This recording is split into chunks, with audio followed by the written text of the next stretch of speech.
Okay, for our next question, we'll begin with Ms. Gore. Who has supported your campaign financially and why? That's a great question. Everybody wants to know the answer to that question. So I'm very pleased to have support from many business leaders. I have the support from the Roseville Chamber of Commerce PAC, as well as a lot of community leaders. So I actually checked the other day, and I have over 200 people who have individually given to my campaign. So I do have some business leaders, I do have some business owners from the community. As well, though, I have friends and neighbors and friends who go to my church. So I have a lot of folks who've said, you know, Bonnie, we've known you for a long time, and we're going to invest in you with our $50 check or our $100 check, and I really appreciate that. I'm not taking dollars from unions. They don't want to give it to me because I won't promise that I will say I can't ever cut things. So I have to let you know that up front, that I'm going to be willing to make hard choices regardless of who supports me and who gives me funds. It really comes down to the issues and the questions at hand. It's not about who's giving me money, it's about what's right for the city of Roseville, and that's what I pledge to do, is to make decisions based on what's best for our residents. Mr. Mendonça. Most of my funding to date has come from local nonprofits. I've worked with several of those nonprofits locally as well as ones with national chapters. They believe in the benefits that they provide to our community, so therefore they believe in contributing to people who are going to further those benefits through their volunteer and community efforts. I've also contributed personally to my campaign. I'm a serious candidate, and I think that when you contribute your own money, you can take it more personally and more serious, like anything else. So I did that on purpose, because when it's my money I'm spending, I want to make sure that I'm going to do the job right and I'm going to spend it wisely. So I might as well get in that habit if I'm going to serve all of you. And lastly, aside from the nonprofits, I have family and friends that have pitched in $50, $20, whatever, and I'm happy for their support and happy that they have backed me in this alongside with the other individuals as well. So it's kind of a mixed bag. I'll tell you who I haven't gotten money from is a lot of unions and things like that. I don't necessarily subscribe to, I guess, their ideology. I wouldn't promise to do things that I didn't feel was ethical, so therefore I didn't get the money. And I'm happy to make that money up on my own or through other people. I would rather run an honest campaign and owe no one than to owe everybody under the sun once I get elected and not be able to honestly lead. Thank you. Ms. Rakucci.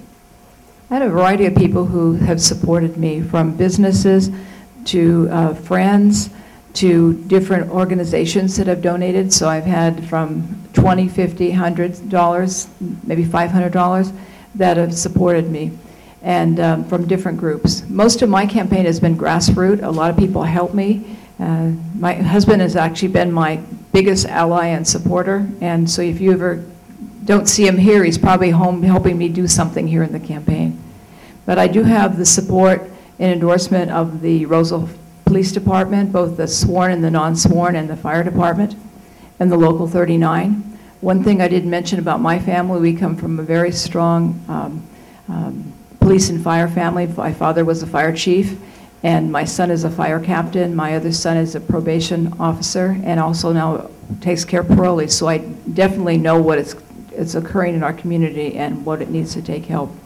But when I work with all these groups, these are people I've worked with a lot throughout the years. If you see me at council, I'm not shy to vote, be the only one, be a 4-to-1. It's not fun, it's not good, it doesn't feel good on the outside, but it feels good on the inside when you're doing something you feel you believe in.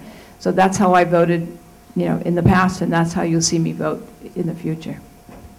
Mr. Alvord? The very first donation I received was a check from myself, $500. That's the maximum contribution you can take from any organization or individual.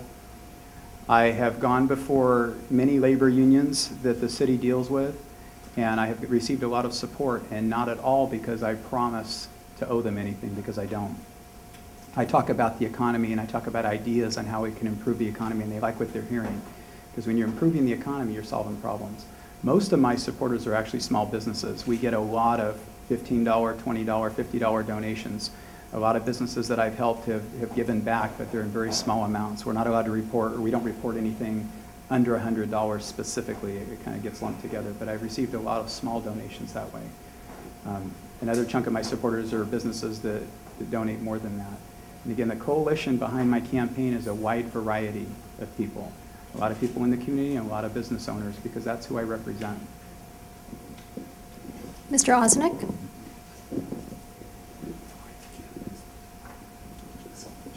You know, it's a little too early to say where all your money's come from. If you miss some place where you should have been because you lost your planner, well, you may have lost some money. Well, that's too bad. My wife is my sole supporter. She has given me a check for $500, and I reached into my pocket and took another $500 and made another donation. I've received a number of individual donations from $20 up to $250. So if it takes myself and myself to loan myself to be your representative, I'm willing to do that. Thank you. Ms. Garcia? I think all of you know that you need the support of your family when you run for office like this. And my family is my biggest supporter, my husband and my 2 daughters. I'm thankful for that. I too have received contributions anywhere from $10 to $500, which is the max that we can receive. I've received support from community leaders, civic leaders, business owners of all different sizes. They have faith in me that I will help build our economy up again and create jobs, and that's one of my goals. Because I've lived here so long, I've gotten a lot of support from friends, from neighbors, from relatives, and I'm proud to say that I've been supported by the Roseville Chamber Political Action Committee. I've also received the endorsements of our Roseville Fire, Roseville Police Officers Association, and the Roseville Police Association, the non-sworn police. I feel that I've been supported because I make good decisions that are in the best interest of our residents and businesses, and they trust that I will do a good job. Thank you. Okay, before we have our next question, I've been asked to instruct the candidates to please try to hold the microphone a little bit closer to your mouth in some cases. Some of the people in the back have difficulty hearing. Okay, for our next question, we'll begin with Mr. Mendonza. On any given issue, would you vote the way the majority of your constituents want, even when your personal view is different?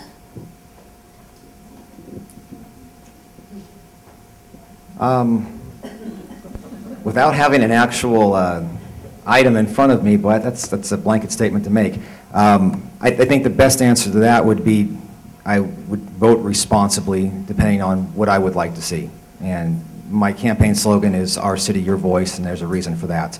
I'm not one to follow the pack, if that was whoever directed that question up here, if that was what you were driving at. So I wouldn't feel the majority, like Pauline said, being that solo one person hanging out there like, oh boy, you know, I don't want to be that guy having to get walked to the parking lot later because I held out. I'm okay with that. I've held several jobs which weren't popular with society. I'm used to people not wanting to see me when I come to their door. So I'm okay with being the lone person holding out if I believe that that's what's right and that's going to be something that's going to, you know, be in our best interest and protect the community. Then, you know, so be it. But I wouldn't succumb to peer pressure just because I was that one person holding out. I would try to make sure that I was making a sensible decision and what I was doing was the right thing to do for that particular issue. Ms. Rakucci? What I would do is what I do now.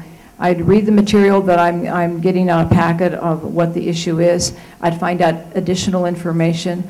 I would talk to the community that it's affecting, people that I know that have interest in it and know knowledge about it.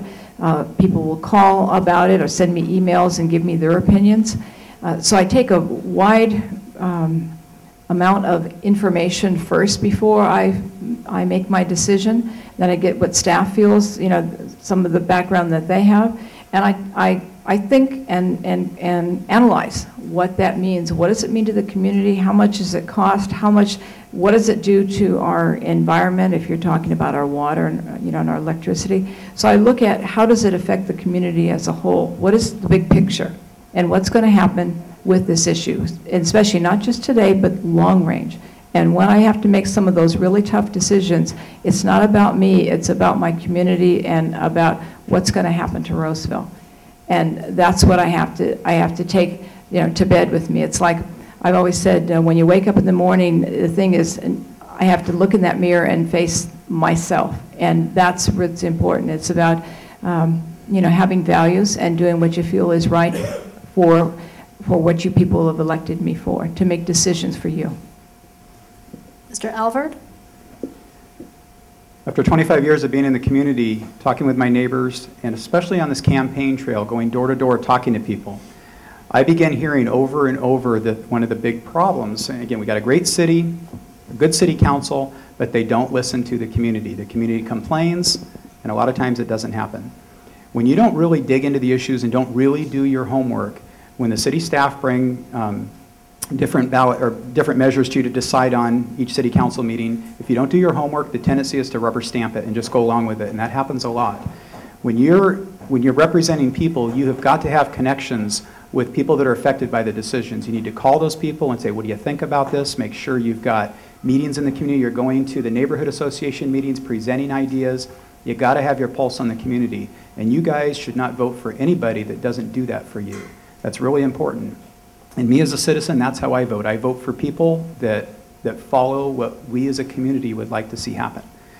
And so absolutely, I would not go based on my own personal feelings on something. I would go based on what our community wants and what's best for our community from their perspective.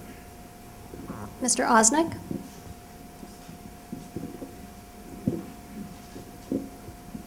It's called passing the baton. I've been in a position many times to make a decision based on what's been put before me. I'll give you an example of what hasn't been put before me. A few months ago, the City Council rubber stamped an item that is the aquifer storage recovery, taking water out that has been put in, and they should not have listened to the staff. They should have listened to the people who have the expertise in that, because they needed to do more testing in order to find out what the water really is. Thank you. Ms. Garcia? Thank you.